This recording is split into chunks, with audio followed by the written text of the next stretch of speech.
Now, Chicago's Lakeshore East District is known for having some of the best restaurants in the city, and now there's a brand new one to add to the list, Fellini, here at the Radisson Blu Hotel. And the executive chef, Chef Fantoni, is giving us a sneak peek at a holiday appetizer. Take a look. So what we have this evening, we're going to make a cappellacci. Is a traditional bed-shaped head pasta. And we're actually going to start with some fresh imported 00 flour. And I love to bring it up in the holiday time to get the kids involved and have some fun and joyful time. We just crack the egg in. I can just see my daughter doing that and making a lot of mess in the kitchen. But it's actually, you know, it's kind of fun time to bring it all together around the table and just have fun and be joyful to spend the family time together. So we already have our flour weighed out. We got our oil already weighed out. We get a little pinch of salt just to give us some consistency to it, some flavor, little touch of pepper, and we mix everything in, you know. And when it gets nice and doughy, we basically, you know, keep making it and mash them up, and there you got your nice dough.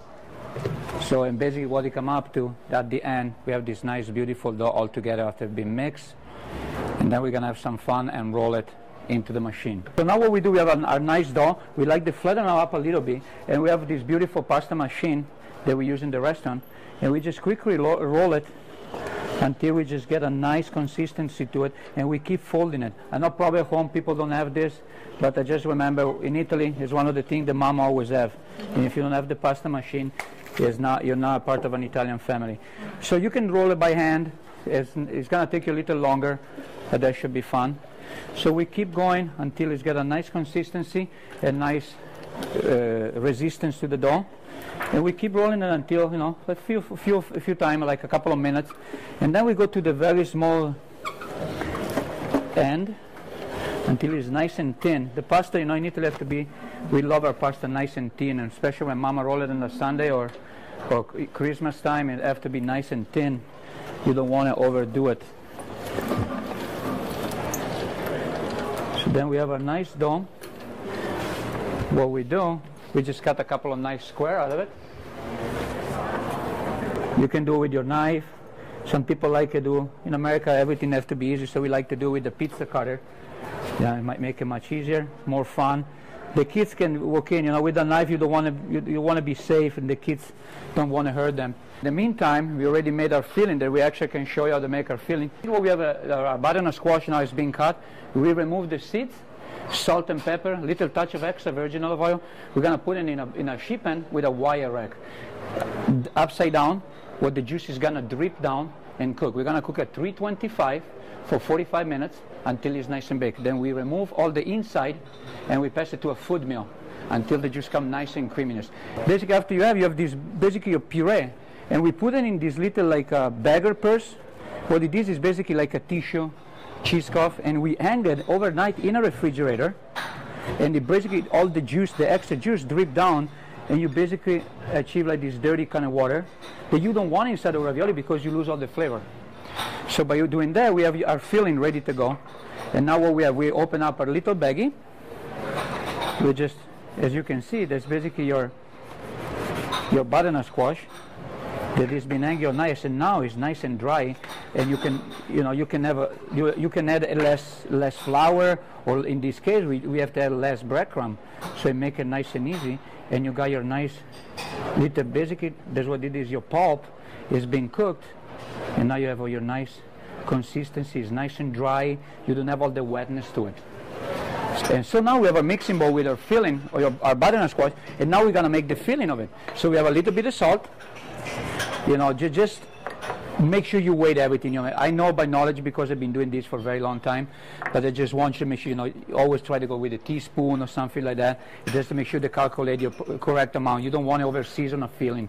Some breadcrumb, some amaretti, as in Italian cookie, almond cookie, and we just put them in to bind it together a little bit of Parmesan cheese, and one egg. In this case, you know, you're gonna have the recipe. You make sure you follow the recipe. Don't listen to, you know, Italian. We like to talk a lot, and we don't, you know, sometimes we just get overhead.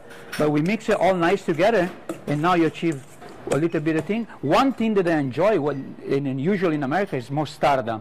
Mostarda, what it is a fruit made out of pear, peach, apricot, cherry, oranges. And what we do is a very long process that you marinate them with the sugar and lemon, and then you put at the end, for every kilogram of fruit, you put 7 drops of mostarda. Mostarda is like this gas that if it's smelled, it can be dangerous. But in this case, it gives this nice sponginess to the filling. So what we do, we chop them up all nice and little fine. We put a couple of tablespoons in there, and we mix them in nice, and we get all our nice filling. So now, you want to look like the nice consistency, not too runny, because you want to make sure that the filling stay together when you cook it in boiling water. So now again, we're going to jump to the finished product that we have made before. So that's what you basically got. So now you got your nice filling, nice and consistency, nice and creamy. And now we're going to put it in what we call pastry bag. And we just play around with it. And again, too, the kids love to do that.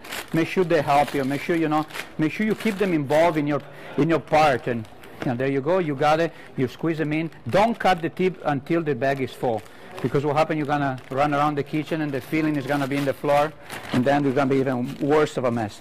So now you got your filling in the bag.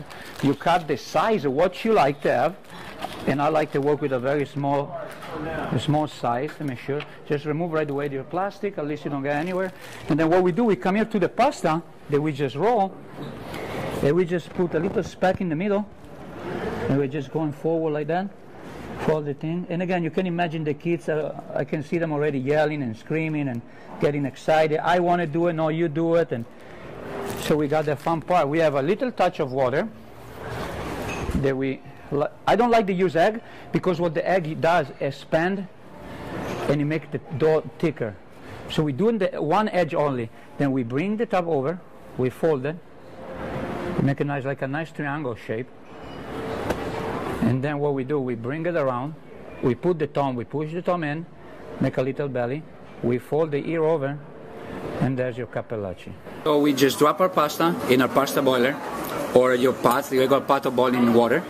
We drop the pasta, cook it for about 3 minutes. In the meanwhile, we just brown the butter. We add the butternut squash, we add the sage until nice and crispy. You see the butter to start to foam up. I don't like the greasiness to be seen in the plate, so I add some vegetable stock. And then we add the ravioli. In the meantime, the ravioli are cooking, they're ready to go. We drop them in, we lightly toast it with a little bit of Parmesan cheese. We set them in the plate, some decoration with some mostarda, some amaretti cooking. We drizzle the sauce over, and we finish with some chef Parmesan and crispy sage.